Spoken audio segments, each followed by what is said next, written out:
Buonasera a tutti, benvenuti in questo canale YouTube.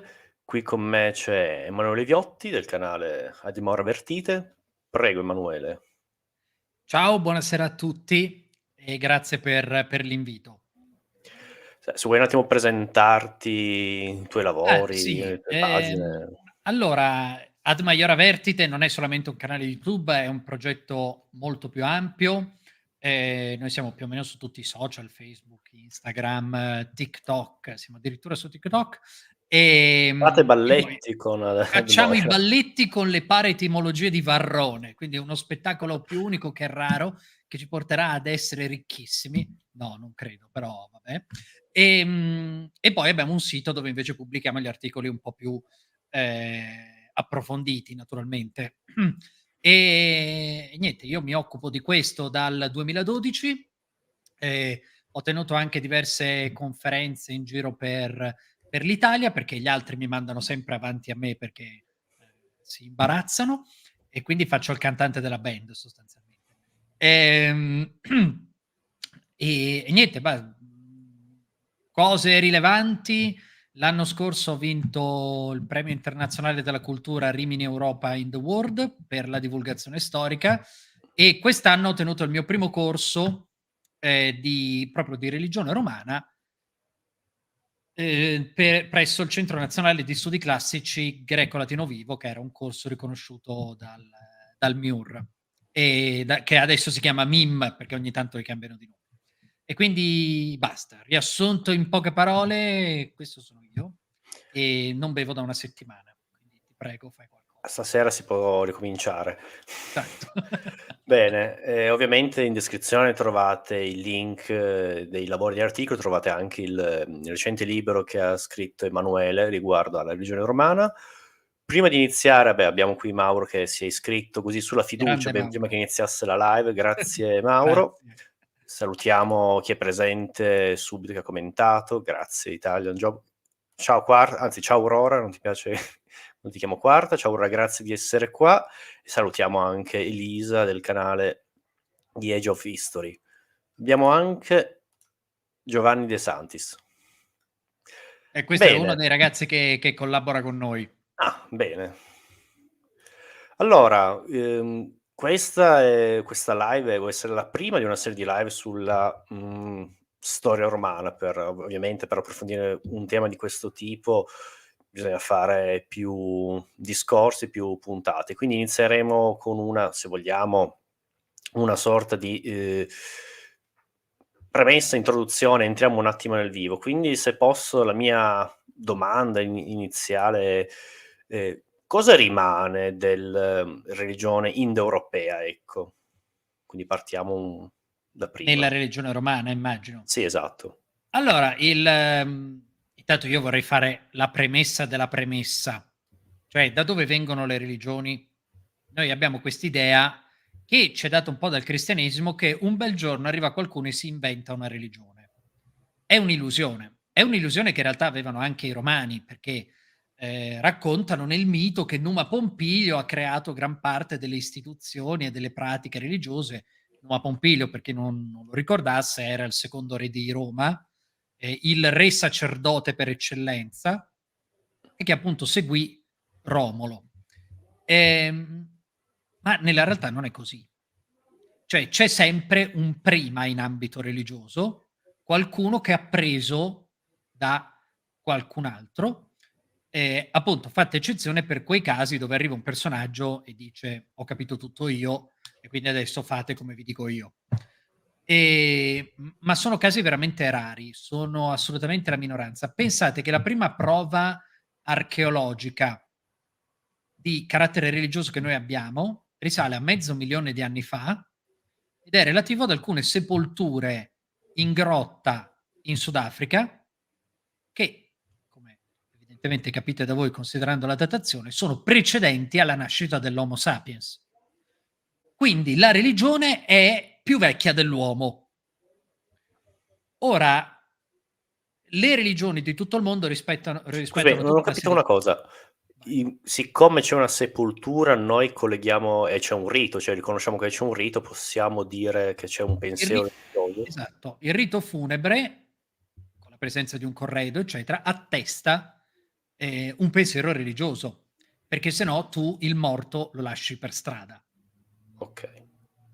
Cioè non c'è nessun interesse a seppellirlo o a metterlo in un luogo dedicato o a compiere qualunque rito funebre. E poi dopo abbiamo altre prove successive, arriviamo addirittura ad alcune hanno trovato alcune statuette realizzate dai Neanderthal di figure umanoidi con testa zoomorfa e sono cose impressionanti. Quindi ecco, ripeto, la religione è più vecchia dell'uomo. Le religioni seguono tutte quante delle regole fisse, che adesso non vediamo, sono state analizzate ampiamente da Brelich, insomma da diversi studiosi, rispettando tutte queste regole si evolvono e soprattutto si stratificano. Quando noi arriviamo agli indoeuropei, che cosa succede? Succede che loro, con tutte le premesse del caso, perché si parla di ipotesi soprattutto, perché non abbiamo degli indoeuropei che ci hanno detto la nostra religione è fatta così. Noi abbiamo degli indizi linguistici e seguendo a ritroso queste lingue riusciamo a distinguere che alcune parole probabilmente erano presenti in Europa prima dell'arrivo di questi indoeuropei e alcune parole sono arrivate invece dopo. Ehm, e quindi così abbiamo potuto ipotizzare che gli indoeuropei avessero una religione con certe caratteristiche diverse da quella dei popoli pre-indoeuropei. Gli indoeuropei arrivano nell'età del bronzo in Europa e in Italia in 3 fasi e la fase che va a costruire la cultura latina, insieme a quella veneta e sicula, è la prima fase di indoeuropeizzazione dell'Italia. Quindi questo è il panorama di cui stiamo parlando. Ora, della religione degli indoeuropei noi non sappiamo niente, però abbiamo un grande studioso che si chiama Georges Dumézil, che ha tentato di ricostruire, diciamo, un abbozzo della religione indoeuropea. Ecco, grazie mille, grazie. Sì, perché adesso terrò un altro corso incentrato sui miti romani invece. Quindi dicevo, la religione indoeuropea aveva tutta una serie di caratteristiche per quello che è stato possibile ricostruire.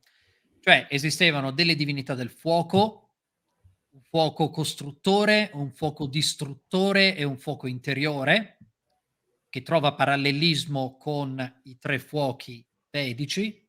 Infatti gli indoeuropei si chiamano così perché dalle steppe euroasiatiche sono andati in India e in Europa. Quindi c'era un'origine comune che poi si è distribuita in luoghi anche molto lontani. Non c'è un'influenza diretta, men che meno gli alieni che sono arrivati e hanno spiegato le cose a popoli distanti, cioè un'origine comune. Dunque, oltre a questa teoria dei 3 fuochi, noi abbiamo la teoria principale di questo grande studioso che è stato Dumézil e che è quella della tripartizione delle funzioni indoeuropee. Cioè queste 3 funzioni sono: la prima funzione che è quella magico-legislativa, la seconda funzione è quella bellica e la terza funzione è quella produttiva. Tutti questi aspetti, scusate, questi 3 elementi vanno a proiettarsi un po' in ogni aspetto della società, compresa la religione. Nel mondo romano queste 3 funzioni erano attribuite a 3 divinità, che sono Giove, Marte e Quirino. Queste 3 divinità, che adesso spiegheremo velocemente di cosa si occupavano, anche se 2 probabilmente le conoscete, rappresentano la cosiddetta triade arcaica. Perché, come vedremo dopo, già so che ne vuoi parlare, quando arriveranno gli Etruschi, queste 3 divinità principali verranno cambiate. e le divinità principali dello Stato romano non saranno più quelle della triade arcaica, ma quelle della triade capitolina. Ma lo diciamo dopo. Dunque, Giove, Marte e Quirino. Allora, Giove lo conosciamo tutti, re padre degli dei. Ora qualcuno dirà, è quello che va in giro a trombarsi fanciulle e ninfe, Anche maschietti, per essere politicamente corretto. anche maschietti, esatto, e qualunque cosa si muova in modo tale da creare una moltitudine di creature mitologiche. Ok? No, perché tutta questa costruzione mitica appartiene al mondo della mitologia greca. Perché a Roma Giove è prima di tutto Dieu. Mi spiego meglio. Il termine Iovis è il frutto dell'evoluzione linguistica dal termine indoeuropeo Dieu, appunto, che significa cielo luminoso, per il tramite del termine Dieu, Diovis, Iovis. Questo Diovis ce lo siamo inventato? No, è attestato nel sacerdote specializzato del culto di Giove, che infatti si chiamava Flamen Dialis. Perché il sacerdote di Giove si chiama Dialis e non Ialis o Iovis? Per questo motivo qui. Perché il nome, l'anello mancante tra la radice Dieu e il nome Iovis, quindi Giove, sopravvive nel nome del sacerdote del Flamine di Giove. Cosa significa però questo benedetto Dieu? Significa cielo luminoso, perché Giove era principalmente il dio appunto del cielo luminoso. E di questo ne abbiamo una prova straordinaria nella festa dei Saturnalia, che è legata al solstizio d'inverno, quindi quando il cielo è meno luminoso, quindi non è luminoso, non c'è Dieu, non c'è Giove, e quindi chi è che torna? L'antico re Saturno. E infatti i Saturnalia, oltre a essere festa di Saturno, è anche la rievocazione dell'età dell'oro, prima che Giove venisse a portare l'età del ferro. Quindi Giove da qui si lega a un'altra cosa che illumina il cielo, che sono i fulmini. I fulmini cadono a terra e, secondo la visione naturalistica romana, generano le selci. Perché i romani ritenevano che le selci facessero le scintille in virtù del fatto che dentro c'era un fulmine. La selce era un fulmine solidificato. Ora, questa selce, alle origini di Roma, veniva venerata all'interno di una capanna che altro non era che il Tempio di Giove. In origine il Tempio di Giove era una capanna con dentro questa pietra chiamata lapis silex. Questo lapis silex però non era una selce qualsiasi, era probabilmente una selce neolitica che veniva immanicata su un bastone, trasformandola in un'ascia, e utilizzata nei sacrifici in occasione dei trattati diplomatici. Un sacerdote specializzato chiamato Feziale, che si occupava di questo, sottoscriveva, grazie Giancarlo, sottoscriveva i trattati diplomatici utilizzando una formula che era una roba del tipo: se il popolo romano violerà volontariamente o involontariamente questo accordo che noi abbiamo fatto, così come lo intendo io, insomma altri dettagli chi ha seguito il corso conosce perché abbiamo analizzato diversi rituali romani. Quando termina tutta questa formula, dice: e tu, Giove, se il popolo romano violerà questo trattato, colpisci il popolo romano con tanta forza quanta tu ne hai, così come io colpisco questo porco, e con quest'ascia uccide l'animale, lo sacrifica. Quindi voi capite come si è passati dalla luminosità del giorno alla garanzia, alla tutela degli accordi tra popoli in questo caso, quella che i romani chiamano fides. Infatti anche il culto della dea Fides successivamente sarà strettamente legato al culto di Giove. E voi capite che dalla fides interpersonale al rispetto delle leggi passa veramente poco. Perché la garanzia della legge è prima di tutto legata al fatto che tu ti fidi del fatto che gli altri la rispetteranno, perché non puoi avere un controllo capillare sull'intera popolazione. Ce l'abbiamo oggi coi droni e le telecamere, eccetera, figuratevi nella Roma dell'VIII secolo avanti Cristo. Quindi la Fides è la base di qualunque organizzazione comunitaria e quindi delle leggi. Ecco come Giove diventa anche a Roma, non solo per tradizione indoeuropea, il dio garante delle leggi. E quindi è il dio della prima funzione che lega insieme la funzione magico-religiosa e legislativa. Non è semplicemente il re degli dei perché un mattino abbiamo deciso che ci serviva un re e per caso gli è capitato il nome di Giove. Perché il problema quando si studiano le religioni, io questo mi piacerebbe, visto che questa è la nostra chiacchierata introduttiva, che il messaggio principale che passasse è questo. Le religioni non capitano per caso. C'è un ragionamento dietro ogni singolo aspetto che è anche molto logico. Per esempio abbiamo alcuni studi antropologici fantastici dove gli antropologi chiedono a questi che sacrificano al dio del sole delle libagioni all'interno di una coppa che poi poggiano su una pietra e gli dicono: ma scusa, come fai a dire che è il sole che se lo prende? E quelli gli fanno: vieni qua, vedi che la coppa si è svuotata? Gli fa: sì. Qualcuno l'ha bevuta? No. E allora è il sole che se l'è presa. Tu diresti: sì, vabbè, ma è evaporato il liquido, non è che è avvenuto il miracolo. E quelli ti dicono: è il sole che se l'è preso. A Vedete suo che modo. c'è una logica che è ferrea, perché poi è la nostra, cioè noi siamo esseri umani, ok? Ragioniamo sempre nello stesso modo. Poi la scienza ci ha fornito degli strumenti diversi, ma noi non smetteremo mai di pensare religiosamente. Questo è. Però se posso è sempre in modo comunque l'uomo comunque ragiona sempre in modo razionale. La nostra razionalità scientifica si basa sulla natura, su dei riscontri, su delle prove empiriche. Però comunque, come questo esempio che porti, c'è sempre un pensiero razionale, non è che si pensa a magia, cos'è successo. No, c'è un ragionamento sotto, quindi l'uomo ragiona.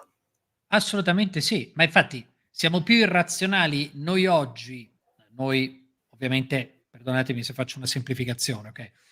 Però siamo più irrazionali noi oggi quando cerchiamo di difendere la scienza naturale, non avendo le competenze per farlo.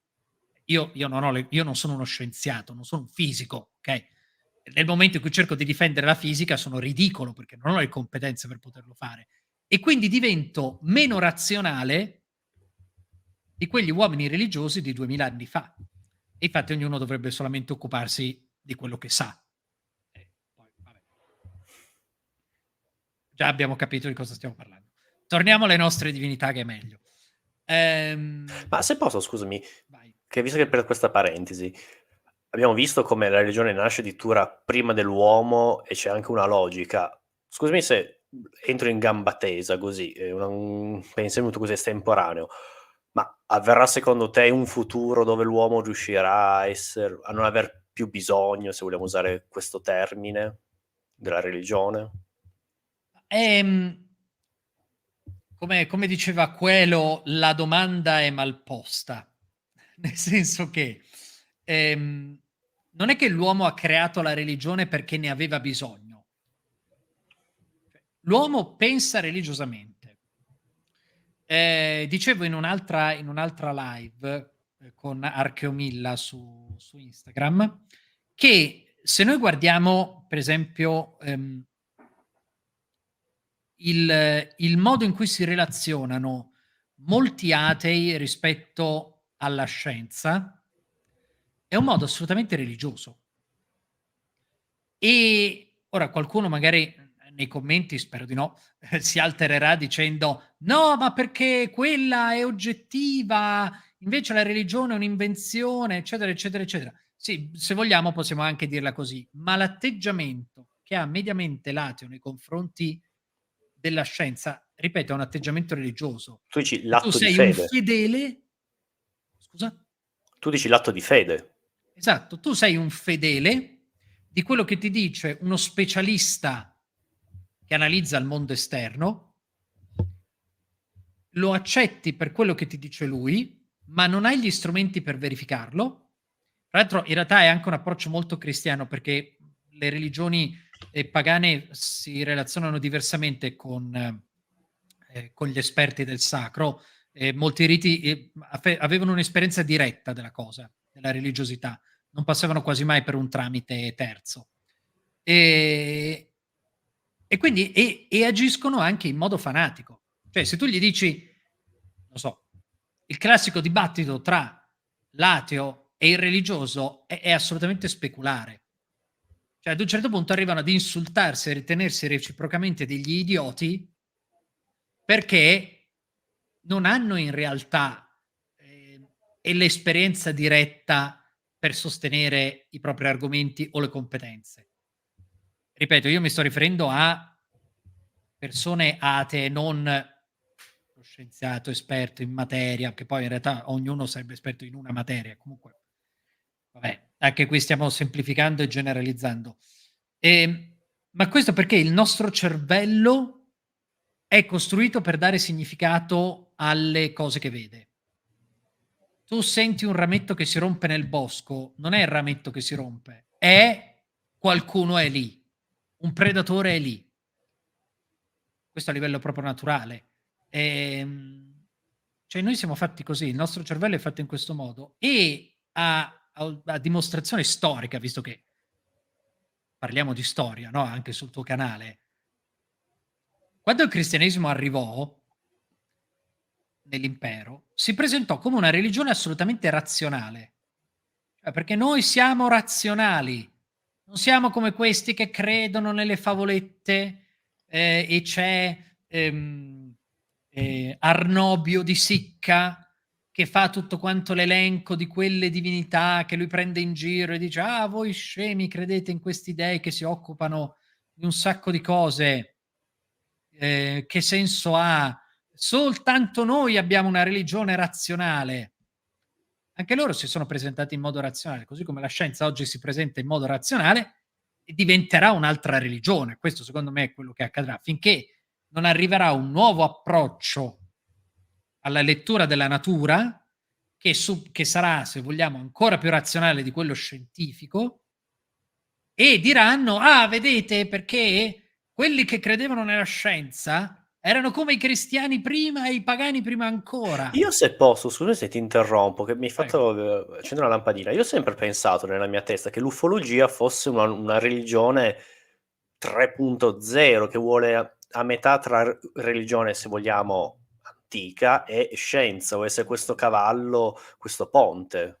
Nella mia testa l'ho sempre vista così. Allora, molte delle teorie complottiste, ufologia, terrapiattismo, eccetera, vengono dagli antropologi classificate come religioni, perché appunto l'approccio dei fedeli è religioso a questa cosa. Cioè non è un approccio, Critico, razionale, critico. Ecco, critico, grazie, non mi veniva la parola. Per cui, non lo so, tu mi dici, non so, che gli UFO sono degli aerei, mo' invento, e allora io dico: "Ma guarda, secondo me no, perché è rotondo, non c'ha le ali", ma così in un dialogo sereno. Ma è appunto religioso, assoluto, perché io ho visto gli UFO, perché io no. Tutte queste affermazioni date da un'esperienza diretta, che però poi in realtà non ha una prova concreta. Ecco, in questo senso non è scientifica. Quindi sì, infatti sono classificate come religioni anche quelle lì, anche se non hanno divinità, perché gli Okay. ufologi no, quelli che credono nell'ufologia non credono in nessuna divinità, cioè o se lo fanno, lo credono È a parte. proprio al di fuori, esatto. Ehm Ecco, quindi così. Torniamo ai nostri dei. Ehm, Abbiamo detto di Giove. Marte, il dio della seconda funzione indoeuropea. Seconda funzione è quella bellica. Però Marte in realtà non si occupava della guerra tout court, si occupava principalmente della difesa dei campi. E infatti viene venerato, viene pregato da Catone nel rito di purificazione del campo. Divinità che si occupano di altri aspetti della guerra, perché anche qui Marte viene sempre identificato con Ares, vale lo stesso discorso dei miti intorno a Giove. Marte non è uguale ad Ares. Ares è il dio della guerra tout court in Grecia. Invece Marte è il dio della protezione dei campi. Gli altri aspetti bellici, quello strategico attiene a Minerva, che però non c'è ancora in questa fase iniziale della religione romana. Invece l'aspetto contemporaneamente che cerca di evitare lo scontro, ma in caso di scontro si esprime con la massima violenza possibile, quella è Bellona. Tant'è che all'interno del suo tempio c'era il Senato accoglieva i diplomatici stranieri durante la Repubblica. E se Bellona ci fosse oppure no, all'inizio non lo sappiamo, perché effettivamente il nome è molto arcaico, però non ci sono prove. E Marte veniva venerato in un'altra capanna dove dentro c'erano delle lance chiamate Aste Martis, le lance di Marte, le quali prima di valutare se indire una guerra oppure no, indire una guerra nella Roma arcaica è complicatissimo, c'è un rito lunghissimo che dura più di un mese, perché i romani per dichiarare guerra devono essere certi non solo di avere gli dei dalla loro parte, ma anche di essere, diciamo, come dire, Nel eh, giusto? sì, nel giusto, ma nel senso che sono difensivi. Ecco, i romani cercano sempre di fare la guerra difensiva. E per questo ci sono tutta una serie di riti che lo devono garantire. E tra questi momenti rituali c'è anche il fatto che, appunto, il sacerdote di Marte prende queste lance prima di dichiarare guerra e guarda se vibrano oppure no. E le fonti ci dicono che quando c'è il favore di Marte a fare la guerra, queste lance vibrano sponte sua. Ora, su questo sponte sua c'è stato l'apriticielo degli studi accademici, perché sua riferito alla lancia o riferito a Marte? Perché è importante questa cosa, non è una cacata, perché è l'unico riferimento riguardo questo argomento che abbiamo. Se sua riferito a Marte, allora vuol dire che c'è una concezione già deistica di queste divinità e non tanto animista, quindi gli dei sono fatti e finiti e decidono vibra, così, vibra, non vibrare, vibra. Okay. Se invece sua è riferito alla lancia, quindi è la lancia che vibra di per sé stessa, vuol dire che nell'ottica romana, in quel momento storico, nell'ottica romana la divinità è all'interno della lancia, così come è sul campo di battaglia, così come è in molti altri posti, e quindi questo Dio non è, cioè è più una visione animistica della cosa, gli dei che sono dentro alle cose. Io propendo più per questa seconda interpretazione, secondo me è più corretta anche alla luce di un sacco di altre cose, per esempio il fatto che molte delle divinità romane prendono i nomi dagli oggetti che rappresentano. Tra le divinità principali, dopo li vediamo un po' di nomi. E questo, cioè, tu dici, la porta, quindi il dio delle porte si chiamerà Janus. In latino la porta si dice Janua, no? E così. La terza divinità che dicevamo, quella legata alla produzione, è Quirino. Quirino è Romolo divinizzato. Il suo nome è molto interessante perché ha una doppia etimologia da co-viri, uomini insieme, e da curis, che è il termine sabino col quale si indicava la lancia. Evidentemente doveva esserci una radice comune perché anche i Sabini sono indoeuropei, però appartengono alla seconda fase di indoeuropeizzazione dell'Italia. Quindi, diciamo, gli uomini insieme sono una lancia e sono protetti dal dio che si chiama Quirino. Notate bene che una delle forme base dell'organizzazione del popolo romano erano le curie. Anche lì, curia da co-viri, cioè la stessa radice, uomini insieme.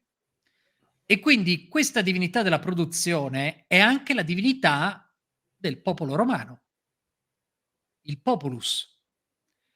E come tu mi insegni, populus ha un doppio significato, che è sia popolo, così come lo intendiamo noi, sia esercito. Perché fin dalla Roma più arcaica, la cittadinanza si identifica con la guerra. Ecco, e questa è probabilmente quest'idea, è probabilmente sempre di matrice indoeuropea. Ora, non cadiamo negli eccessi, dei fraintendimenti della povera Gimbutas che dopo essere morta non ha più avuto occasione di smentire.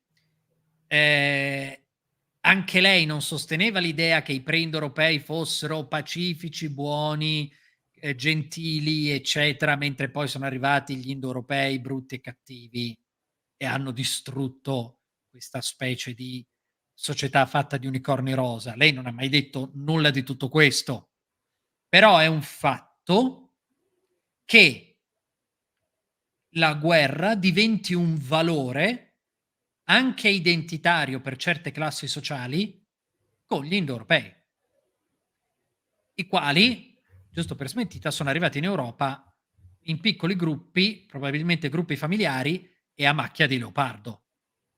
Quindi non è stata un'invasione. Ma regà, capiamoci, l'indoeuropeizzazione dell'Italia è durata 2000 anni. Cioè, se è un'invasione, è stata l'invasione più lenta della storia dell'umanità.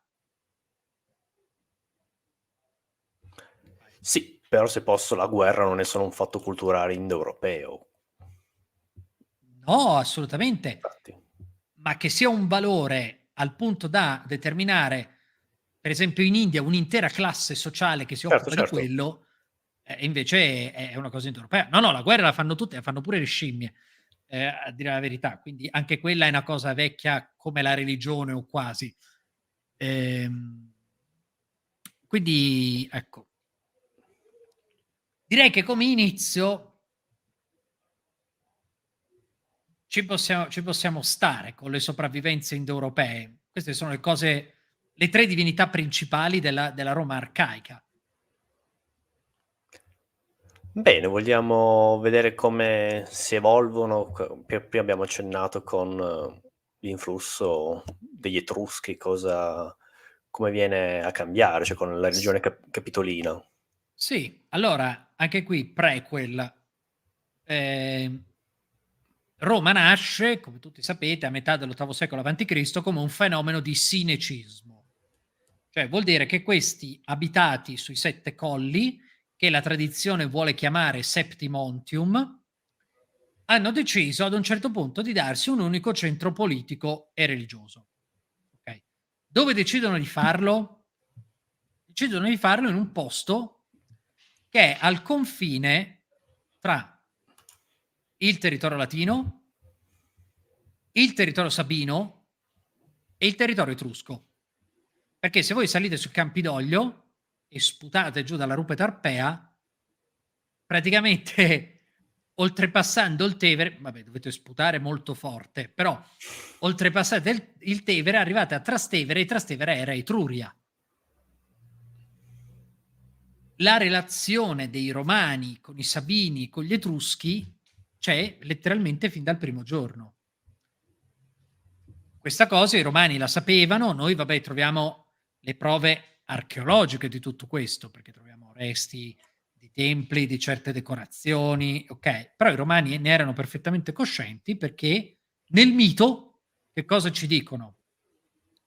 Che Romolo, mancando delle donne, va a rapire le donne sabine e a seguito del ratto delle Sabine fanno il trattato di pace e tutti gli abitanti delle città sabine con le quali erano andati in guerra si trasferiscono a Roma con l'accordo che i romani si sarebbero chiamati Quiriti. Una ficata di accordo, no? Cioè tu vai, perdi, tu praticamente vinci la guerra, però perdi la tua città, ti trasferisci a vivere nella città di un altro rispettando le sue leggi, con re di quegli altri, e però quegli altri prendono il tuo nome di popolo. Perché dire di no? Perché dire di no, esatto. Però per un periodo, anche qui non tutti ricordano, l'ottavo re di Roma, il povero Tito Tazio, che tutti si dimenticano, che regnò 5 anni insieme a Romolo, dopodiché Romolo lo fece uccidere. E Tito Tazio era il re Sabino di Cure. Quindi, ma non solo, Numa Pompilio era Sabino, anche lui. E dopo abbiamo tutta la schiera di re etruschi, no? Da Tarquinio Prisco in poi. Quindi l'apporto etrusco è fondamentale a Roma. Abbiamo accennato prima al cambio delle 3 divinità principali, perché gli Etruschi, i re etruschi, iniziano la costruzione del tempio alla Triade Capitolina sul Campidoglio. La Triade Capitolina composta da Giove, Giunone e Minerva. Vedete che c'è un netto cambiamento rispetto alla Triade arcaica. Giove rimane, ma lì è facile da capire perché anche la divinità principale del Fanum Volturne era Tinia, cioè Giove, Giove etrusco. Giunone e Minerva invece sono 2 divinità che probabilmente in quel momento a Roma non c'erano. Le portano quindi i re etruschi e gli danno un'importanza straordinaria. Evidentemente perché già in Etruria erano molto importanti. Scusami se ti interrompo, Vai. ma in questo momento non dobbiamo ancora immaginarci un influsso, ellenico alla religione etrusca, siamo ancora distanti da tutto ciò. Esatto. Okay. Perché no, vabbè, l'orientalizzante in realtà comincia alla fine dell'8° avanti Cristo, se non ricordo male, quindi un influsso dal mondo greco c'è già, soprattutto dalle colonie della Magna Grecia. Però quanto poi questo si sia proiettato su Roma, insomma, non tanto. Okay. Sì, certo, arrivano oggetti, così come arrivano oggetti, arrivano idee, insomma, il solito discorso che conosciamo, no? Con i commerci si muovono le idee e quindi anche gli influssi religiosi, ma sono veramente nulli. Siamo all'inizio. Siamo all'inizio, esatto. Il grosso dell'influsso religioso greco a Roma arriverà dopo le guerre puniche. Cioè con gli Quando Roma si schiavi apre presi al in Grecia, Mediterraneo. esatto, Roma conquista la Grecia, prende come schiavi, soprattutto pensatori, filosofi, intellettuali, che andranno ad educare tutta una nuova generazione della classe dirigente, che sarà poi la generazione delle guerre civili. Quindi bisogna vedere se hanno fatto una ficata, però questo è un altro discorso. Del Catone in tutto ciò. Sì, sì. Io sono un catoniano di ferro proprio. A Cioè, per me le posto. cose dovevano rimanere come all'inizio della Repubblica. Perché cambiare? Citando Lucio Moreno in Rome della HBO. Hai vista la serie? Sì. No, mi spiace, non ma Ma quella lì storica dici? Quella storica? Rome della HBO, che è uscita, cos'è? HBO Credo una decina d'anni fa ma co su oramai. Cesare? Sì, esatto. Su No, Cesare. ho visto la prima puntata, non ce l'ho fatta, mi spiace. Marcantonio Ma mi ha steso in no! 2. Mi Ma spiace. no, cioè è tipo l'unico contenuto in cui parlano del dio Forculus, una delle 1000 divinità della religione romana che nessuno si ricorda mai e che proprio Tito Pullo nella prima puntata invoca giustamente affinché gli apra la serratura della cella e un secondo dopo gli viene aperta. Cioè, dai, ci sono Eh. delle chicche bellissime in Roma. Me la segno allora, colpa mia che Sì. ovviamente l'ho vista, non ho colto questa cosa perché non la conoscevo e allora Sì, sì, sì. l'ho Sì, no, poi notata. gli elmi fanno ridere, c'hanno le t-shirt con l'aquila stampata, cioè ci sono un po' delle ingenuità, però ci Però sono abbiamo anche visti dei di chi peggio nell'arco degli anni, quindi si può vedere. quello sì, quello sì, quello molto sì. Però ci sono anche delle chicche che sono spettacolari. Ehm, che stavamo a dire? Non mi ricordo Fatto più. sta della grecità che ancora oggi, cioè ancora adesso che arriva la regione etrusca, possiamo dire che è puramente etrusca, non abbiamo ancora un influsso e siamo alla triade capitolina.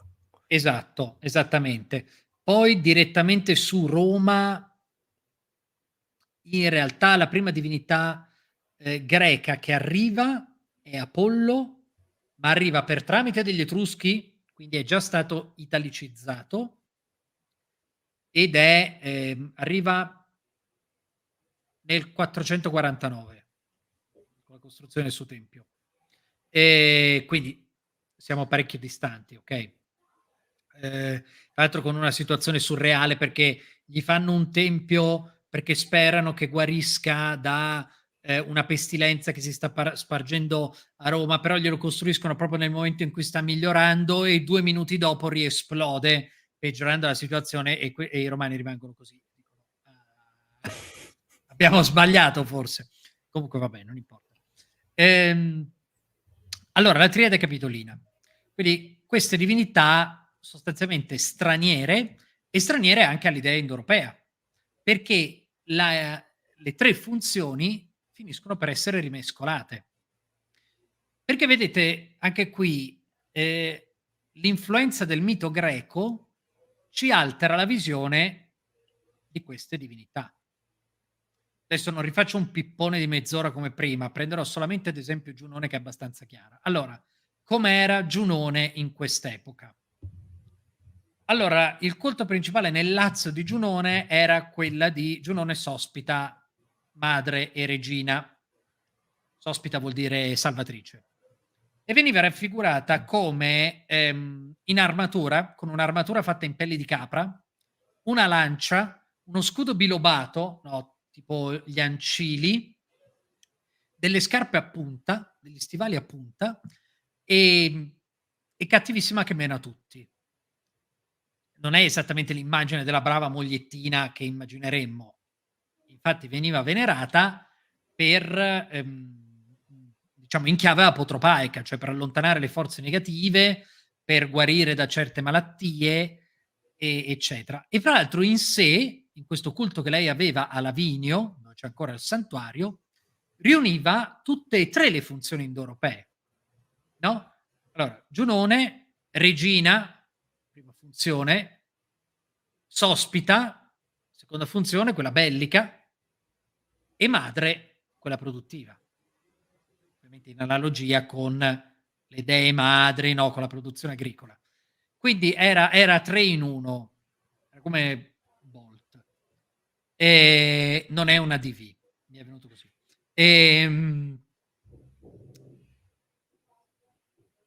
Quindi è una Giunone strana, ma è strana anche a Roma, perché a Roma Giunone, viene venerata con 2 chiavi molto interessanti. Una è Giunone Curite, la Giunone delle Curie, che se era cattiva Giunone Sospita, questa lo è ancora di più, perché anche lei armata con la lancia, ma sul carro da guerra.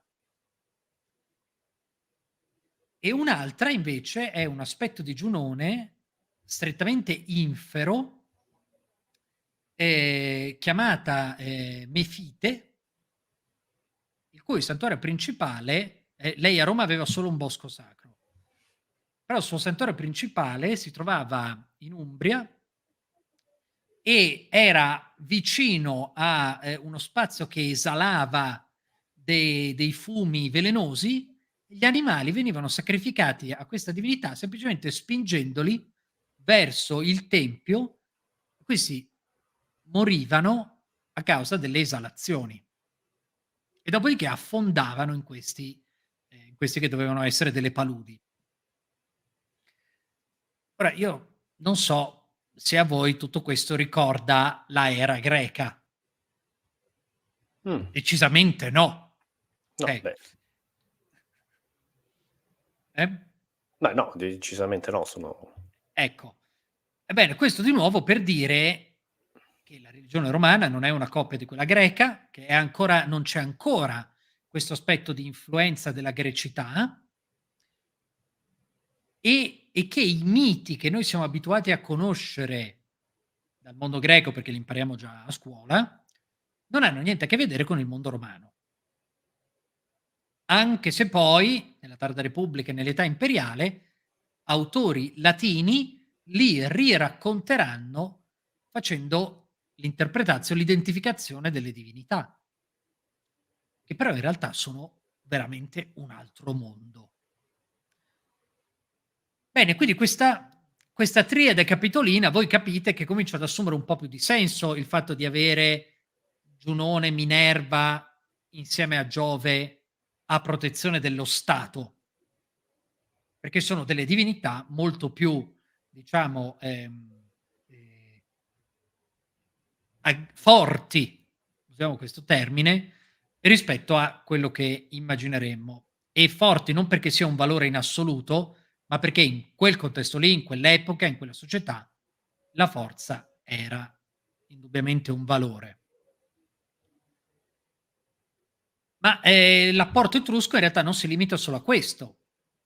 Ora forse qualcuno di voi ricorderà che un po' di anni fa era uscito con squilli di trombe e rullo di tamburi l'annuncio della scoperta della tomba di Romolo. L'Eron, cioè una tomba fittizia finalizzata al culto, ritrovata sotto il Lapis Niger, cioè un pezzo di pavimentazione di età repubblicana. Nella realtà la tomba di Romolo era già stata trovata da Giacomo Boni alla fine dell'Ottocento, vuole la tradizione su indicazione di una divinità. Io non so se la sapevi questa cosa, no, onestamente no. che la notte tra l'8 e il 9 gennaio Boni si sognò una divinità che gli disse: "Scava lì, troverai la tomba di Romolo", perché lui la stava cercando, perché c'era tutto il conflitto tra la scuola tedesca e la scuola italiana, perché la scuola italiana diceva i miti romani relativi alla monarchia sono storia, almeno per sommi capi, e quindi dobbiamo andare a trovare prove archeologiche di di questa storia. E invece la scuola tedesca diceva: "No, è tutta un'invenzione". Vabbè, niente da stupirsi, so' tedeschi. Ecco, Giacomo Boni ovviamente scuola italiana, stava lì, stava cercando appunto il Lapis Niger, la pietra nera. E una notte si sognò 'sta divinità, dice, e gli disse: "Scava lì". E lui il giorno dopo è andato lì con gli operai, ha detto: "Scavate qui", e hanno trovato la pavimentazione nera. Giacomo Boni era un personaggio sotto questo aspetto. Ne ha fatte di cotte e di crude. Sotto il fascismo fece, una serie di rituali pubblici, della Roma antica, fece i Lupercalia, fece il Ludus Troie, fece no, era un personaggio assurdo. Ci sono le foto anche su internet dove si vedono tutti questi vecchi professori universitari belli, così, posizionati con le sedie, vestiti con le toghe e coi Luperci. Giacomo Boni era un grande, era veramente un personaggio. Comunque, ehm, insomma, questa benedetta tomba di Romolo. A quando è datata questa tomba di Romolo? Questo Aeron? Al VI secolo avanti Cristo. Chi è che regna a Roma nel VI secolo avanti Cristo? I re etruschi. Quindi sono gli etruschi che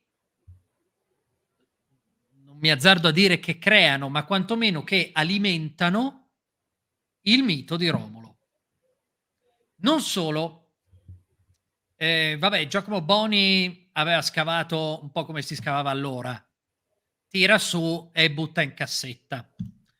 Per cui poi negli anni '60 2 pazzi hanno preso e si sono andati a rianalizzare, ad analizzare tutte le cassette degli scavi dell'Apis Niger e tra queste hanno trovato i resti di ossei, naturalmente, di 3 ali destre di avvoltoi, che fra l'altro riportavano anche dei segni di lame probabilmente associate a dei sacrifici.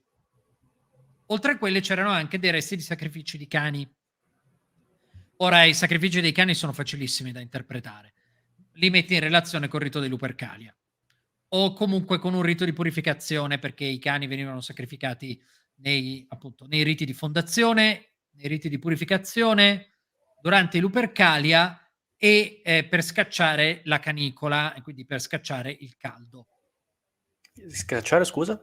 Il caldo. Il caldo. Il caldo. No, mi sono girato perché ho il cane qua sotto che mi ha guardato come per dire: "È vero che non mi sacrifichi?"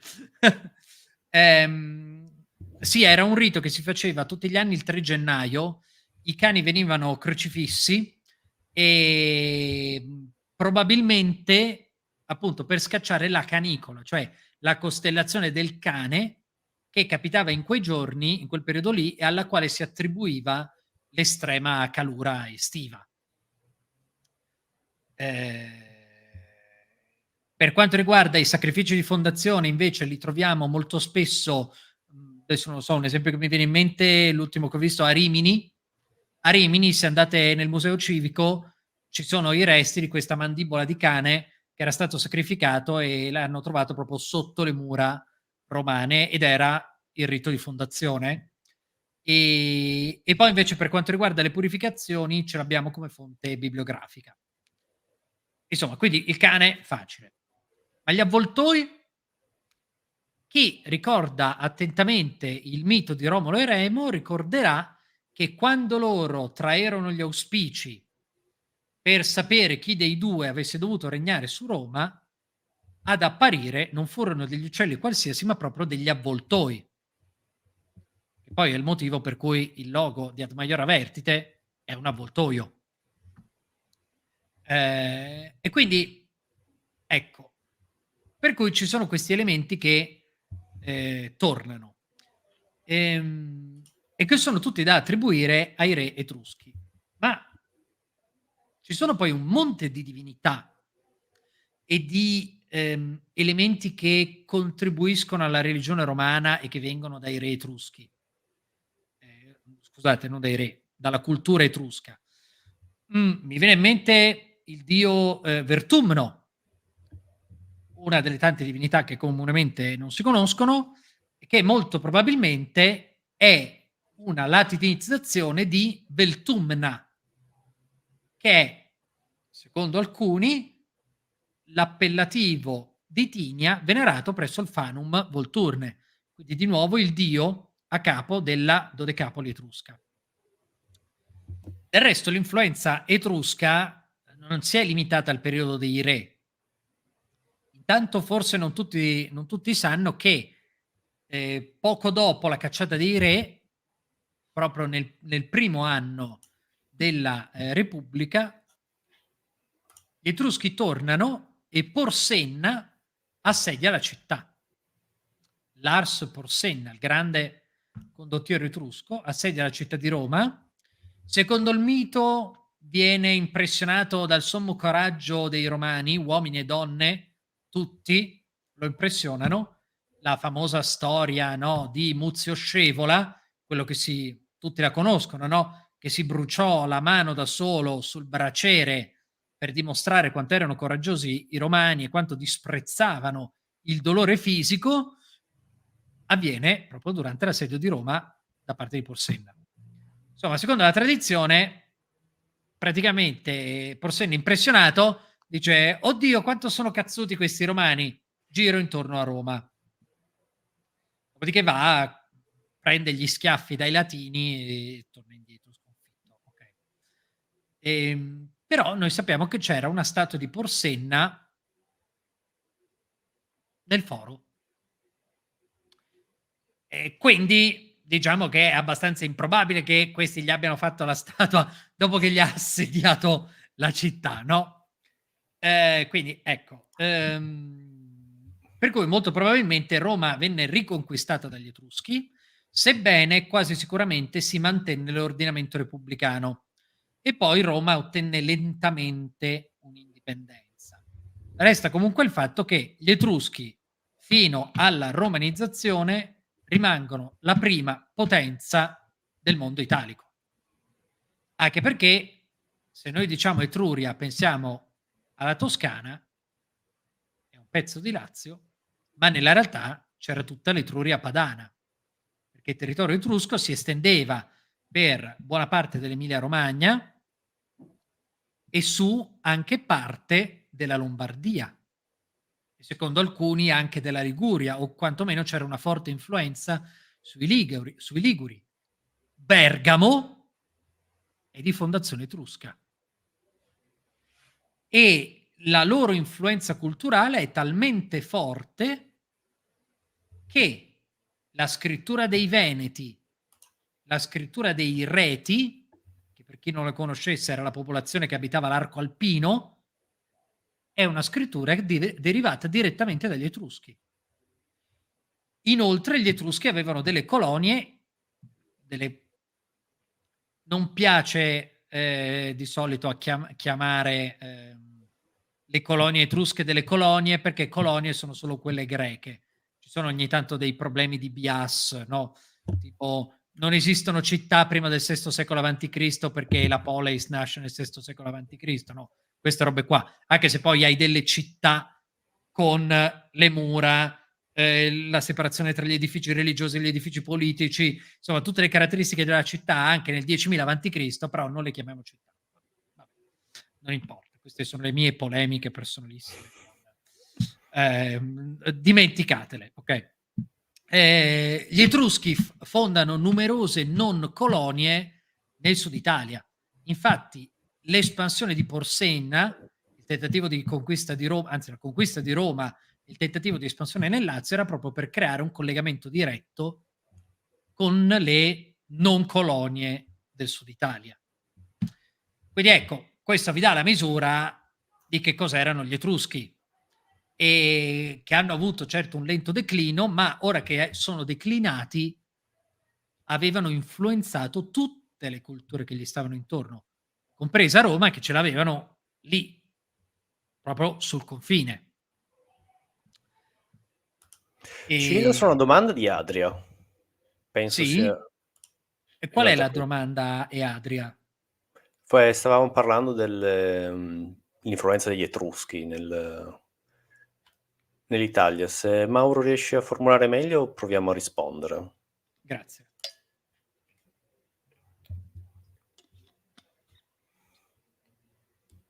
Certo, poi ai Romani comunque questa cosa che avevano l'influenza etrusca ha iniziato a stargli sulle balle. Quando è che gli ha iniziato a stare sulle balle? Quando hanno iniziato a farci la guerra in modo sistematico.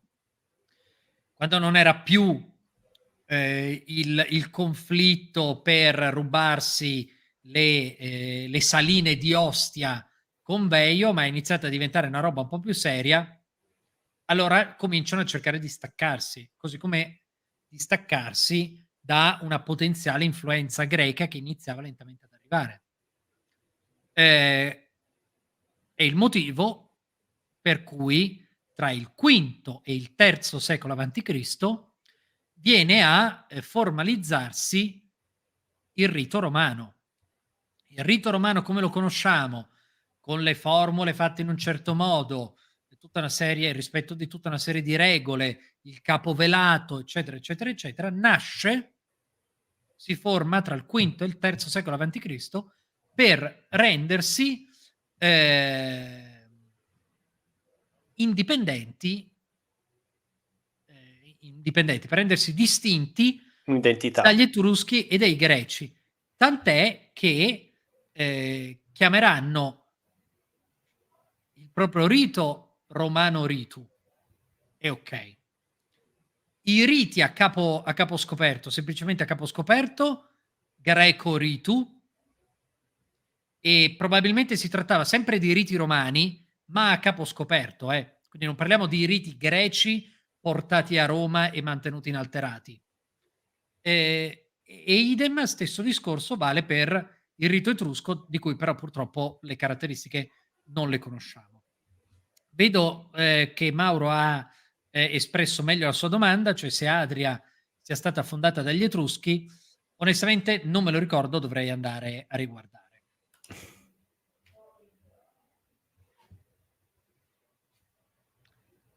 E qual era l'ultimo punto di cui volevamo parlare? L'ultimo punto è il rapporto tra romani e altre religioni, se vogliamo un rapporto conflittuale, ecco. Cioè, se da una parte abbiamo comunque i romani, diciamo, la Pax Deorum è sempre un invito a avere quindi la clemenza degli dei, ma anche gli dei degli avversari. Questo, per spendere 2 parole, poi soprattutto quello che volevo approfondire è quando di fatto, ovviamente, prima del cristianesimo abbiamo dei conflitti a Roma, che però hanno determinate caratteristiche. Allora, sì, cominciamo con la prima parte. I romani non erano tolleranti verso le altre religioni. I romani credevano nelle altre religioni.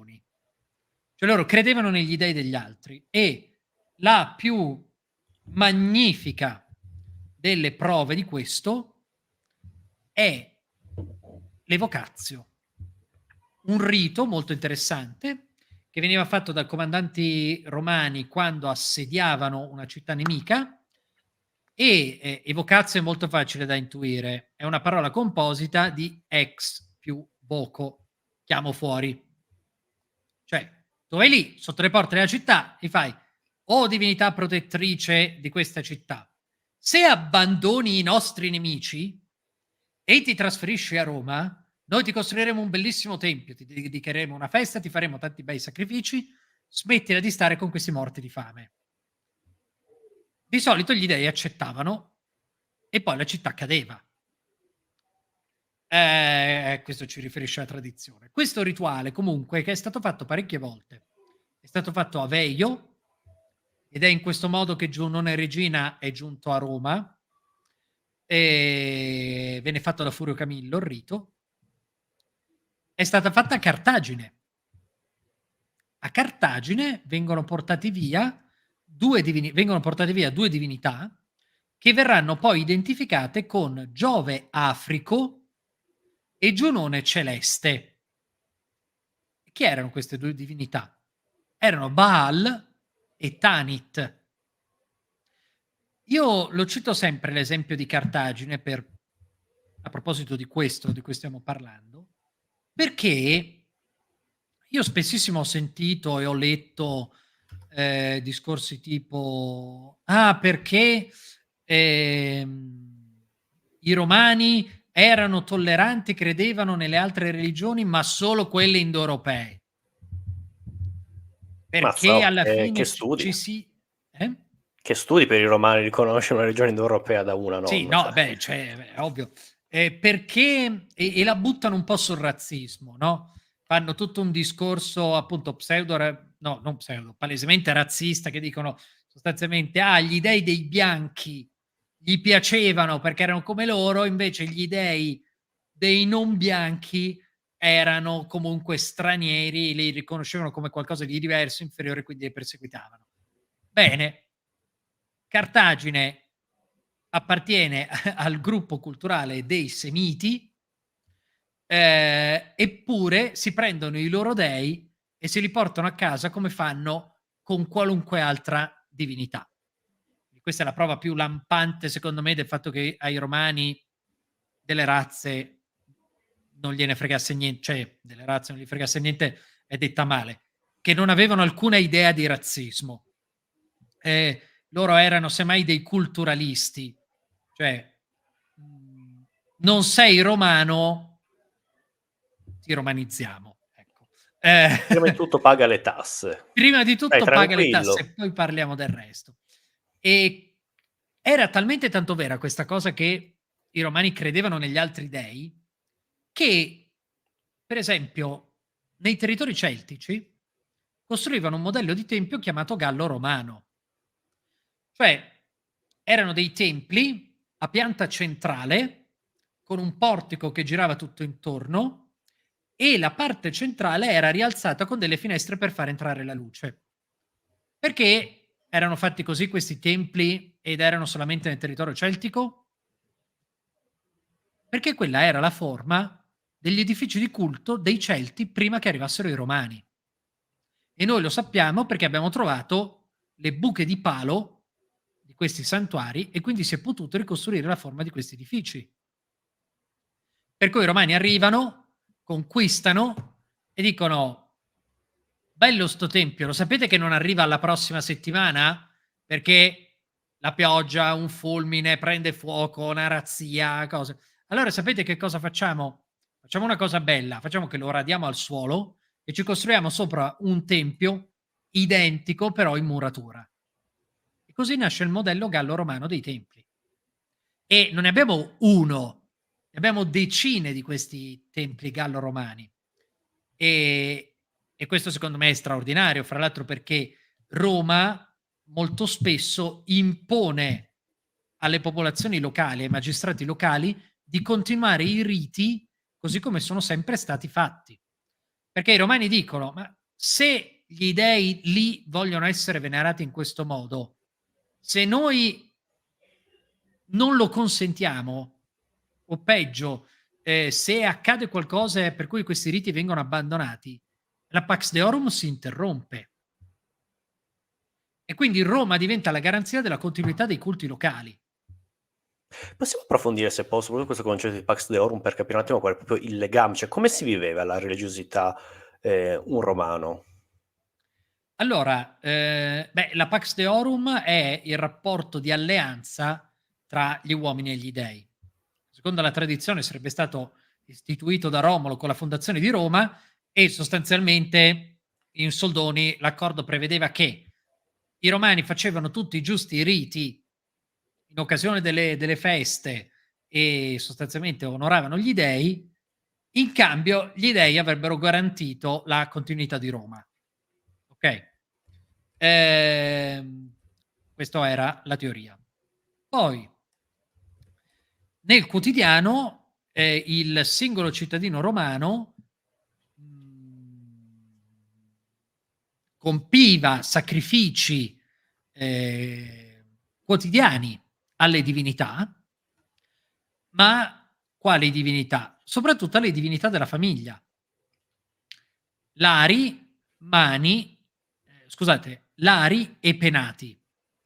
Poi si aggiungevano altre categorie di antenati. I Lari erano gli antenati buoni, positivi, che venivano venerati nel larario, che era un tempietto domestico che c'era dentro tutte le case. E poi le altre classi di divinità degli antenati erano i Mani, che erano sempre divinità positive, ma venerate presso le tombe una volta l'anno, durante la festa dei Parentalia, e poi c'erano i Lemuria, che invece erano gli antenati scontenti che tornavano a rompere le balle e quindi venivano scacciati ogni anno ad una festa chiamata Lemuria. I penati invece erano i protettori del penus, cioè della dispensa e per estensione di tutta quanta la casa. Quindi la pratica religiosa quotidiana riguardava queste divinità. Poi, in occasione delle feste, invece venivano fatte offerte anche alle altre divinità. Ma feste a Roma non vuol dire vacanze. Feste vuol dire giorni di attività religiosa. Nel senso che tu fai il rito e poi vai a zappare il tuo campo. Ci sono alcuni giorni in cui era vietato lavorare per motivi religiosi, ma insomma non erano tutti quelli che si vedono nei calendari. Ho indicato così perché quello lì è un calendario romano. Ehm, quindi ecco, questa era il vissuto quotidiano. Però la religione romana è una religione principalmente ortopratica, non ortodossa. Cioè non veniva imposto un pensiero religioso, c'era il credo, no, una domanda che mi arriva spessissimo è: ma in cosa credevano i romani? In niente. I romani facevano la loro esperienza del sacro attraverso una corretta pratica religiosa. Cioè quello che veniva imposto è come si faceva il rito quando, no, ehm Poi per il resto invece facevi come ti pareva. Cioè pensavi quello che ti pareva. E di questo noi abbiamo delle bellissime prove nelle epigrafi funerarie. Abbiamo iniziato il nostro discorso dicendo la prova più antica che noi abbiamo di religiosità sta nelle sepolture. Quindi in qualche modo forse un'idea di al di là. Bene, l'aldilà per i romani che cos'era? Uno dirà i Campi Elisi, no? Perché Virgilio scrive nell'Eneide, sì, tutto bello. Andiamo a guardare le epigrafi funerarie cosa c'è scritto. Allora, c'è uno che ti dice che l'orco lo mangerà.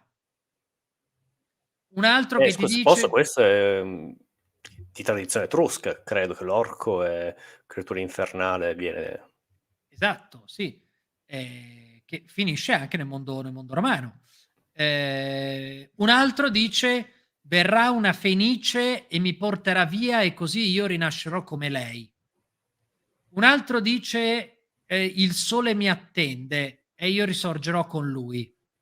Un altro invece dice: non urinare sulla mia tomba, altrimenti ti perseguiterò per l'eternità. Severo Cioè, ma giusto. io rimango, ma vorrei vedere. Cioè, un altro invece si è fatto mettere un tubo di piombo, un altro per modo di dire, perché poi questi esempi sono moltiplicati per decine, cioè sono idee varie.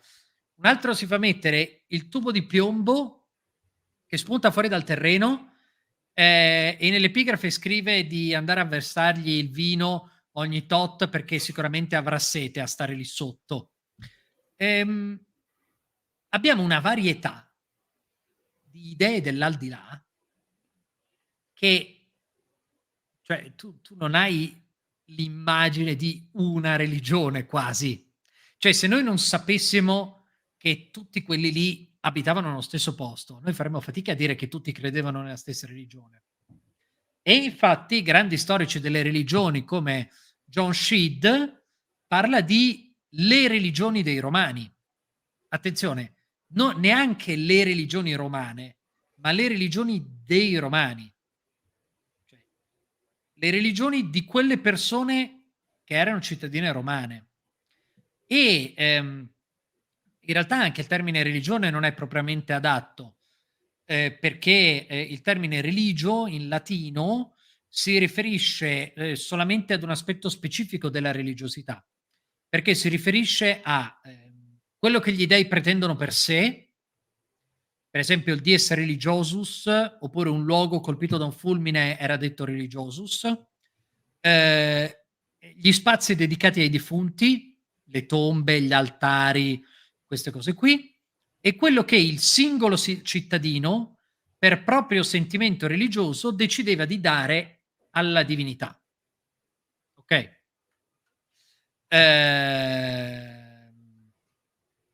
Oddio, ho appena letto un commento che ha attirato la mia attenzione. Bellissimo, l'ultimo di Mauro. Ok, quindi questo era la religione per i romani. Ok. Poi c'era tutto un altro pezzo che riguardava quello che lo Stato decideva di donare alle divinità per iniziativa del Senato. Per esempio la consacrazione di un tempio. Quello che sempre il Senato decide di donare alla divinità, quindi che il pubblico decide di donare alla divinità. Poi i riti, le feste, la magia, tutto questo si definisce sacrum. Cioè, quello è il sacro, non è la religione. Ed è molto interessante perché appunto il cristianesimo, quando si appropria e riqualifica il termine religione, su questo ci sono degli articoli bellissimi di Alessandro Saggioro, io vi consiglio di andare a leggerveli, li trovate, li potete scaricare gratuitamente dalla sua pagina di Accademia Edu. Come si chiama, scusami? Alessandro Saggioro. Perfetto. Sono degli articoli estremamente interessanti e lui si occupa praticamente delle modifiche culturali in campo religioso che ha portato il cristianesimo. compresa la risignificazione di certe parole, tra cui religione. No, non ti devi scusare Mauro, ha fatto benissimo, hai fatto benissimo, a me m'ha fatto tagliare. Comunque, bene. I cristiani risignificano il termine religione, ma nel farlo vi faccio notare che escludono tutta la parte del sacrum. Per cui la magia diventa illegale, i riti tradizionali diventano illegali e comunque sì, fanno parte della religione, però vengono sempre visti un po' in secondo piano, perché la vera religione è il rito dell'Eucaristia che si fa in chiesa, non la processione all'altare alla Madonna sul cucuzzolo dove prima c'era un santuario a una divinità pagana. Le consacrazioni pubbliche, intese come il Senato, ovviamente il Senato non c'è più, ma scompaiono, è la Chiesa che si occupa di gestire la creazione di luoghi di culto. Quindi effettivamente il cristianesimo elimina il sacrum, come lo intendevano i romani, per tenersi solo la religio. Perciò quello che Dio vuole per sé, mi vengono in mente i 10 comandamenti, gli spazi dedicati ai defunti, in teoria le chiese dovrebbero essere costruite sopra tombe di martiri o che abbiano almeno il pezzetto del santo, e annesse alle chiese ci sono le necropoli, mentre invece nel mondo romano, come sai benissimo, templi e necropoli erano separati ampiamente. E quello che il singolo cittadino, per proprio sentimento religioso, decide di dare alla divinità. Le preghiere, le offerte in chiesa, gli ex voto, no? Il cristianesimo, per certi versi, come dire, ha mantenuto una struttura ideale della religiosità romana, e il problema è che questa cosa è arrivata fino a noi e quindi quando noi oggi pensiamo a una religione, siamo abituati a pensare a un cristianesimo con altre divinità. Quindi arrivano queste domande strane, tipo in cosa credevano i romani, com'era l'aldilà per i romani, in quali divinità credevano i romani. Voi pensate che di alcune divinità non sappiamo se sono degli dei o sono degli appellativi di altre divinità. Di alcune non sappiamo neanche il sesso.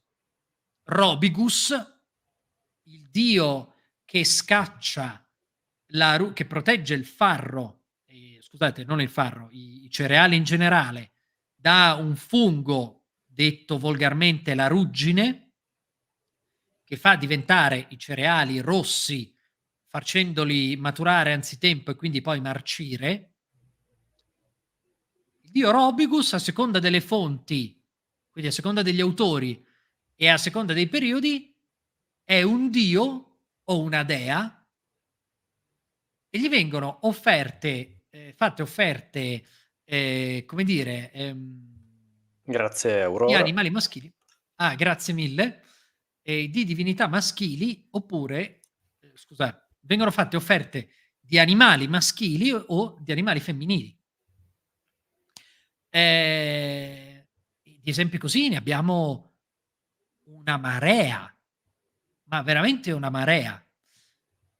Quindi ecco, bisogna cambiare il proprio modo di pensare quando si approccia alla religione romana e uscire un po' dagli schemi ai quali siamo comunemente abituati. Quale sarebbe il termine più adatto, se non è una religione? Forse, e dico forse, aveva ragione Cicerone quando diceva che il termine più adatto è culto, perché cultus deriva dal latino colo, vabbè, anche cultus è latino, vabbè, deriva da colo, che significa coltivare, perché il rapporto con gli dei è una cosa che si coltiva quotidianamente. Non importa quali piante metti nel tuo campo, non importa cosa pensi di una pianta piuttosto che dell'altra, l'importante è che tu correttamente e quotidianamente lavori nel tuo campo. Esattamente come è richiesto al Pio Romano di fare i riti correttamente e non di avere una precisa opinione in campo religioso. Bene, ma se posso per andare a concludere, vedere un attimo abbiamo detto Roma qui sembrano pienamente pro verso altre religioni, come dire, sono mangiatori di altre religioni, le, portano a sé. E quali sono invece quegli esempi, pensiamo di conflitto, pensiamo Ah sì, hai ai ragione, scusa, bacchanali, mi oppure ero pensiamo dimenticato. tranquillo, oppure pensiamo anche a dopo la conquista delle Gallie, quindi tutto il mondo celtico entra nell'orbita romana, si parla che Augusto abbia perseguitato i druidi. Cioè, se vediamole uno alla volta, poi ovviamente il cristianesimo parleremo un'altra volta perché è un discorso troppo ampio. Sì, sì. Sì, no, poi è molto diverso. Certo. Allora, cominciamo dalla questione dei druidi, che è molto più facile e più semplice da spiegare. Allora, intanto non vengono perseguitati tutti i druidi, vengono perseguitati i druidi insulari. Perché? Perché i druidi nel mondo celtico non erano soltanto dei capi religiosi, erano anche dei capi politici e spesso diventavano punto di riferimento, punto di aggregazione intorno al quale si andavano a creare delle vere e proprie rivolte.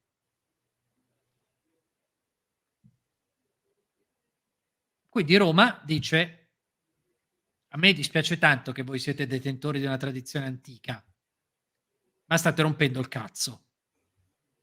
Tant'è che la religione celtica non viene perseguitata, non viene vietato il culto di certe divinità, semplicemente questi che non si erano integrati nel mondo romano vengono fatti fuori. E una prova archeologica della continuità dei culti celtici, anche druidici, ce l'abbiamo. Ed è il calendario di Coligny, un calendario che in pochi conoscono. Vediamo se riesco a far vedere un'immagine. Calendario Coligny, perché secondo me questo vale la pena mostrarlo.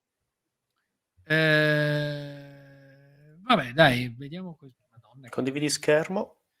sì, sì, no, ma sto cercando un'immagine Okay, scusami. decorosa e che mi scoccia la gente che su internet carica le immagini piccole e a bassa qualità. Cosa le caricate a fare? Giusto? Sei d'accordo con me? Per mettere suspense, ecco. Esatto, esatto. Eccolo qua. Allora, ehm, presenta, condividi schermo. Mo' qual è? Ah, eccolo qua, è questo. Eccolo qua. Okay. Ehm, buono. Questo qui è un frammento, in realtà il calendario di Coligny è molto grande, però vedete qui Midsum, Athenox, questo qui è un calendario che riporta le feste celtiche probabilmente relative specifiche dei druidi, scritto in latino. Vedete che le lettere sono i numeri romani. Fra l'altro qui in mezzo, adesso non mi ricordo, no, non credo in questo frammento, però in altri frammenti, si trovano anche, riferimenti a Samain, riferimenti a, com'è che si chiama la festa che c'è adesso, al 1° maggio, Beltane. Si trovano riferimenti a queste feste qui che sono molto famose, diciamo, anche nel mondo profano, usiamo questo termine. E c'è un problema, che la gran parte di queste parole noi non abbiamo la minima idea di che cosa diavolo significhino. Perché siccome questo è, se non l'unico quasi documento scritto in lingua celtica, perché la scrittura è latina, ma la lingua è celtica, noi non abbiamo la minima idea di che roba sia, di che cosa ci sia scritto. Però sappiamo una cosa, che è datato al secondo secolo dopo Cristo. Quindi nel secondo secolo d.C., 200 anni dopo la conquista della Gallia da parte di Giulio Cesare, c'era ancora la continuità di un culto druidico integrato nel mondo romano.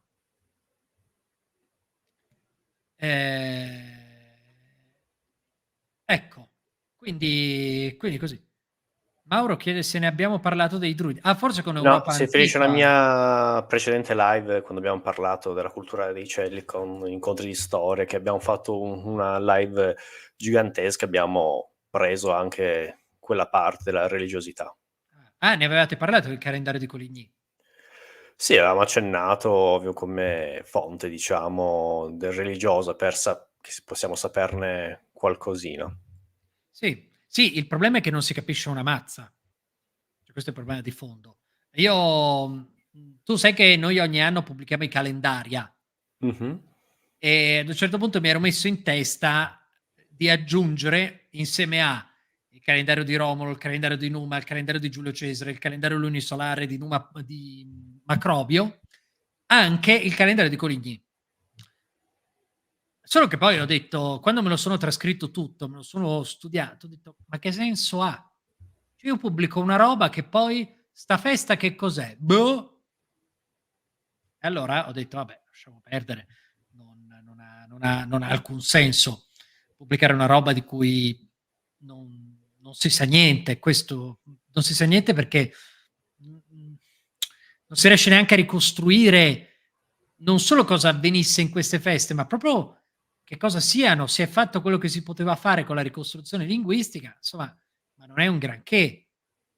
Insomma, e quindi ecco, per cui i druidi, l'abbiamo detto, se non diventavano un punto di riferimento politico che causava delle rogne a Roma, venivano lasciati in pace.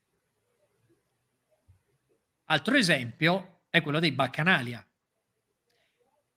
E lì il problema però non è tanto con il culto di Bacco, che dopo il Senato Consulto dei Baccanalia verrà identificato con Libero e, diciamo, si conserverà. Lì il problema era col fatto che era una realtà iniziatica. Perché ai romani le cose iniziatiche non piacevano molto. Perché l'idea che si creasse un gruppo di persone separato dalla collettività e anche che si facevano i riti per conto loro non gli andava tanto a genio. Ne abbiamo esplicita dichiarazione di questo nelle leggi delle 12 tavole, dove c'è scritto che è vietato a qualunque cittadino romano di essere iniziato. Poi Cicerone, che ci riferisce di questo frammento, e che è un po' un paraculo, aggiunge tra parentesi tranne il culto greco di Cerere, che sarebbero i misteri eleusini. Quindi lui dice quello è consentito, però, ripeto, è una paraculata che aggiunge lui. Quindi sono vietati. Ma al di là di questo c'è un dato archeologico che secondo me è estremamente rilevante. Sapete a colpo d'occhio come si distingue un tempio romano da un tempio greco? Un tempio romano è un tempio italico in realtà in generale, da uno greco. Che Bella domanda. il tempio romano è italico, ha l'altare immediatamente fuori, immediatamente di fronte al tempio o addirittura sui gradoni. È esposto, è esterno. Invece gli altari annessi ai templi in Grecia erano dentro. C'erano anche altari indipendenti fuori, ma non erano annessi al tempio. Perché questo? Perché in Grecia il rito collegato al tempio era misterico, era segreto. Tu dovevi poter accedere all'interno del tempio per poter vedere il rito. Infatti essere iniziato anche nei misteri eleusini significava avere diritto ad entrare nel tempio e poter guardare il sacrificio. Non era niente di fantascientifico, non era sei il superuomo e quindi ti iniziamo. No? Quest'idea dell'iniziazione così è una roba moderna che Un viene po' fuori massonica. nell'Ottocento, massonica, esatto, e che sostanzialmente serviva per truffare la gente, cioè per dirgli vieni con me, ti faccio diventare più fico. E sopravvive anche in molte sette oggi, ma in È il origine fascino, se posso, cioè, è comunque una cosa iniziale, non sai cosa succede, vai in una conoscenza che altri non sanno, cioè. allora, per carità di Dio, però adesso io non vorrei ma su YouTube c'è l'universo mondo di sta roba. Io per esempio non sono iniziato ai misteri dell'ingegneria aerospaziale, però seguo 2 canali YouTube che sono fantastici e mi spiegano tutto, però lo fanno in pubblico, lo fanno davanti a tutti. E questa è un'idea romana, perché appunto a Roma, nel mondo romano e nel mondo italico, invece i riti sono tutti di fronte al popolo. Perché tu che stai facendo il rito non sei un individuo superiore che, ha avuto, come dire, accesso a una comprensione che ti consente di entrare in contatto con la divinità, ma tu sei un rappresentante del popolo e quindi il rito agli dei per conto del popolo lo devi poter fare davanti al popolo. Tant'è che ad un certo punto i sacerdoti verranno eletti, quasi tutti per essere precisi, perché alcuni sacerdozii continueranno ad essere limitati ai patrizi, dovranno sottostare a certe regole, per esempio accedervi attraverso il rito matrimoniale della conferratio, dovevano essere sposati per potervi accedere, altrimenti non potevano, ma sono solamente alcuni casi e comunque anche quelli lì venivano scelti attraverso una qualche forma di elezione. Ok. Bene, quindi voi capite che se in un contesto così, in cui ti dicono la garanzia della Pax Deorum è data dal fatto che c'è un sacerdote che è un rappresentante del popolo e che si relaziona con gli dei in quanto loro rappresentante per conto dello Stato, perché lo sottolineo di nuovo, i sacerdoti a Roma sono i sacerdoti dello Stato, i privati fanno i riti per conto loro a casa propria. Quindi se in un universo del genere arriva uno e ti dice no, ma noi ci facciamo i riti tra di noi, voi capite che sono un pericolo. Tanto più che questi mettevano anche insieme i soldi, cioè facevano anche insomma una serie di cose, tant'è che se noi andiamo a leggere il decreto, ehm, il Senato Consulto dei Baccanali, che cosa c'è scritto? C'è scritto che è vietato mettere insieme i soldi, mettersi insieme a persone che hanno messo insieme i soldi per questi baccanali, cioè è tutta una questione di gente che si mette insieme e mette insieme i soldi. Il Senato Consulto non vieta i riti, vieta la riunione segreta. Questo è lampante.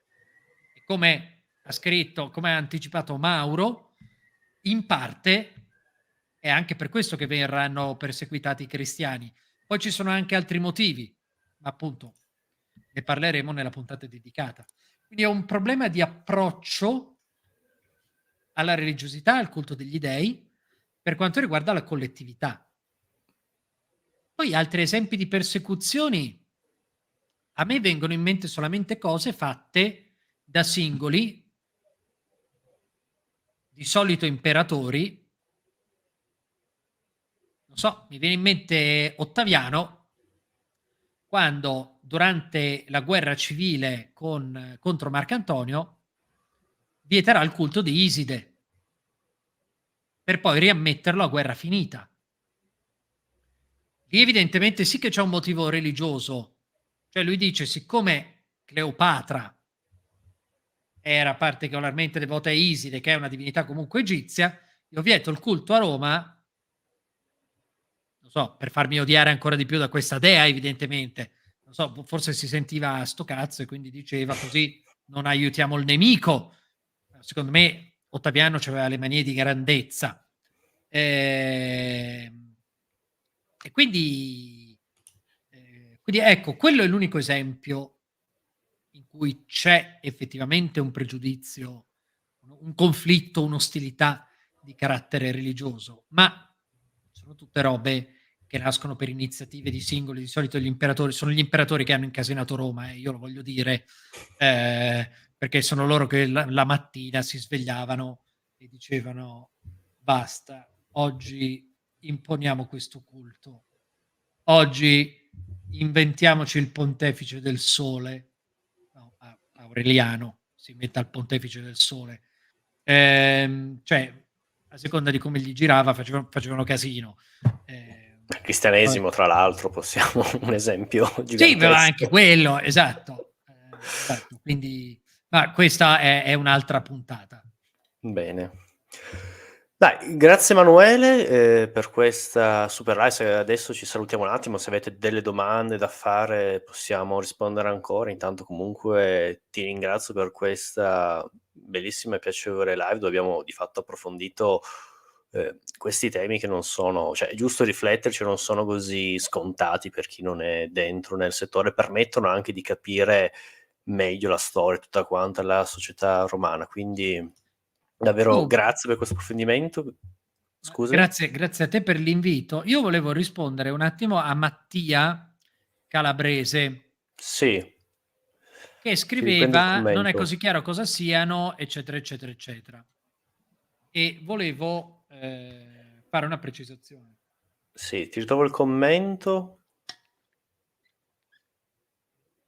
Come inizia il commento solo? Oppure che qual è il I lari li avevo studiati. okay, Sempre così chiaro cosa siano, eccetera, eccetera.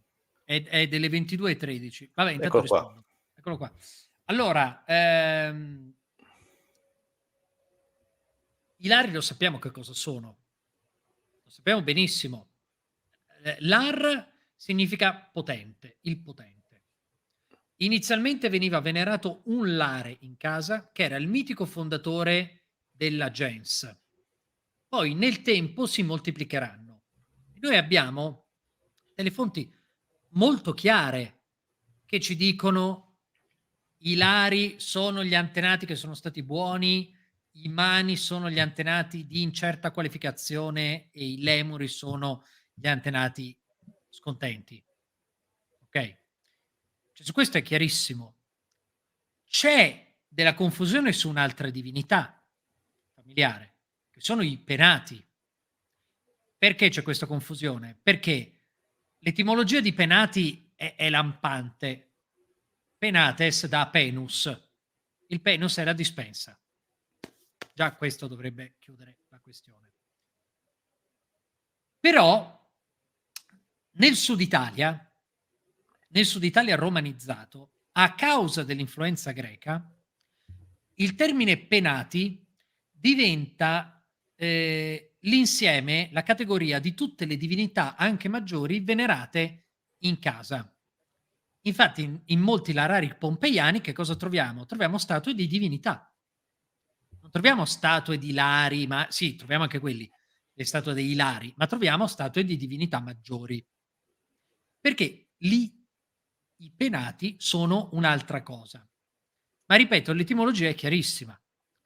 Secondo alcuni studi, il culto dei penati si rifletterebbe nella venerazione degli antenati dei primordi di quel luogo. Cioè, quindi non sarebbero in realtà degli antenati, ma sono i vecchi abitanti di quello spazio su cui poi è stata costruita la casa. Tant'è che i penati non seguono la famiglia quando si trasferisce, i lari invece sì. Ed è per questo che è così straordinario e nell'Eneide ci battono tantissimo sul fatto che Enea col padre Anchise porta via i penati di Troia, perché normalmente i penati non se ne vanno. Infatti gli dicono di trovare una nuova terra, una nuova casa, perché i penati non si muovono da dove stanno. Probabilmente perché era gente sepolta lì sotto, secondo interpretazione. Oltretutto, Barrone ci riferisce anche che il culto dei Lari nascerebbe dal fatto che in origine i defunti, soprattutto gli infanti, venivano seppelliti dentro le case dei Romani. E di questo noi abbiamo prova archeologica, perché sono state ritrovate nel Lazio delle sepolture di infanti al di sotto delle capanne. E nelle leggi delle 12 tavole, che, ricordiamolo, sono state scritte a metà del V secolo a.C., c'è scritto che si vieta di continuare a seppellire i defunti in casa, ma vanno seppelliti fuori dalla città. Perché? Perché fino a quel momento lì si seppellivano dentro casa. Quindi noi abbiamo diverse fonti che si mettono insieme e ci dicono che i Lari sono gli antenati. Bene, grazie. Voglio anche un attimo salutare lo sbirro etrusco, non so chi sia, però questo nome è Ciao, fantastico. io sì, lo so, lo so. Ah, ok. Ok. Grazie ancora dell'invito. Ah, scusami, che Mattia risponde, scusami che... Ah, ok. Ma ha risposto mentre stavo ancora parlando. Quindi, una serie di articoli che ho letto tempo fa, l'Ares può essere connesso al greco daimones e etimologicamente al greco theos. Ha anche in testi antichi significati non correlati ai morti. Ma se mi mandi questi articoli, perché io onestamente il legame etimologico tra l'Ares, daimones e theos non lo vedo. Io vedo invece il legame etimologico con le lase etrusche, che infatti queste divinità femminili alate che di nuovo hanno a che fare con i defunti. Bene, quindi se tramite mail, tramite la vostra pagina Su vi Instagram mi contattate, puoi sì, su Instagram mandare gli articoli. vi mandate degli articoli per approfondire meglio questi argomenti. Ah, ok, vabbè, salutiamo in questo modo. Il solito Che è repubblicano. Gianca- Grazie Giancarlo. Grazie ancora ad Aurora per la donazione di prima, per aver seguito, grazie anche a Mauro, ma soprattutto grazie a te Emanuele per questa live. Grazie a te. Bene, vedo anche nei commenti saranno comunque molto contenti di voler approfondire questo viaggio sulla religione romana. In descrizione trovate ovviamente il canale YouTube e poi tutti quanti i link di Emanuele, trovate anche il suo libro, poi ovviamente nella parte della bibliografia trovate anche altri saggi per approfondire questo argomento di altri autori. Inoltre trovate anche degli altri video sia di Domus Orbica, nel quale Emanuele è stato ospite, e anche il video in comune che hai fatto con Humanistic Valley, nella quale vedendo quel video ho voluto, mi si è accesa la lampadina di voler approfondire questo argomento che onestamente non conosco, quindi grazie ancora. Quindi è tutta colpa di Humanistic Valley. Dopo Esattamente. gli mando un messaggio e gli dico: guarda che hai fatto un altro danno. Ma non vuoi che sia lui lo sbirro etrusco? No, non è lui, non è lui. Va bene. Dai, un saluto, grazie a tutti e Buona buona serata. serata.